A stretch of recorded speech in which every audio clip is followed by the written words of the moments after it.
उत्तर प्रदेश के एक छोटे से गांव रामपुरा में एक गरीब लड़की रहती थी जिसका नाम गौरी था। उसकी उम्र लगभग 17 साल थी। उसके पिता की कई साल पहले मौत हो चुकी थी और उसकी माँ बीमार रहती थी। गौरी रोज सुबह जंगल से लकड़ियाँ लाती, उन्हें बाजार में बेचती और उसी से घर का खर्च चलता था। कई बार उन्हें भूखा भी सोना पड़ता था, लेकिन गौरी कभी हार नहीं मानती थी। एक दिन गौरी जंगल में लकड़ी काट रही थी। अचानक उसकी कुल्हाड़ी जमीन के नीचे किसी सख्त चीज से टकराई। ठक! गौरी चौंक गई। उसने हाथ से मिट्टी हटाई तो उसे एक पुराना लोहे का संदूक दिखा। उसका दिल तेजी से धड़कने लगा। उसने डरते डरते संदूक खोला। अंदर सोने के सिक्के, पुराने गहने और कुछ कीमती चीजें थीं। गौरी की आंखें हैरान रह गईं। उसने सोचा, भगवान ने हमारी सुन ली। उसने तुरंत संदूक बंद किया और घर जाने लगी, लेकिन दूर से 3 आदमी उसे देख रहे थे। वे गांव के ही खतरनाक लुटेरे थे, रघु, बिल्ला और करण।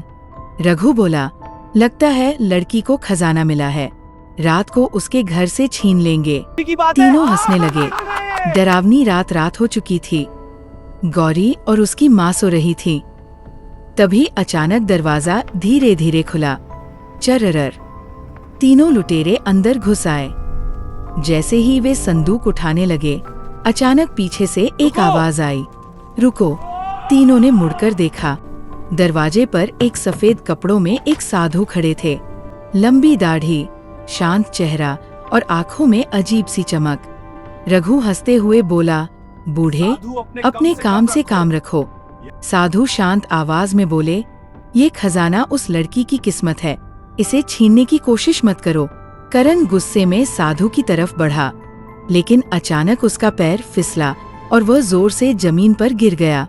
बिल्ला ने संदूक उठाने की कोशिश की, लेकिन उसके हाथ अचानक कांपने लगे और वह डर गया। तीनों को अजीब डर महसूस होने लगा। साधु बोले, जो मेहनत करता है वही असली हकदार होता है, चोरी करने वाला कभी खुश नहीं रह सकता। तीनों लुटेरे डर गए।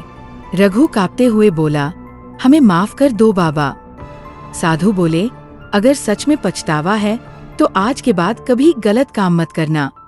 तीनों ने हाथ जोड़कर माफी मांगी और वहां से भाग गए। अगली सुबह सुबह गौरी उठी तो उसने देखा साधु दरवाजे के बाहर बैठे हैं। गौरी ने उनके पैर छुए और पूछा, बाबा, आप कौन हैं? साधु मुस्कुराए और बोले, मैं तो बस एक राहगीर हूँ, भगवान ने मुझे भेजा था।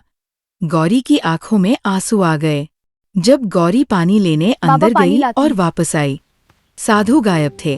भगवान हमेशा अच्छे और मेहनती लोगों की मदद करते हैं और बुरे रास्ते पर चलने वालों को सही रास्ता जरूर दिखाते हैं। बहुत बहुत धन्यवाद दोस्तों। आपको ये वीडियो अच्छा लगा तो इस वीडियो को लाइक जरूर करना और इस चैनल को भी सब्सक्राइब जरूर कर देना। धन्यवाद।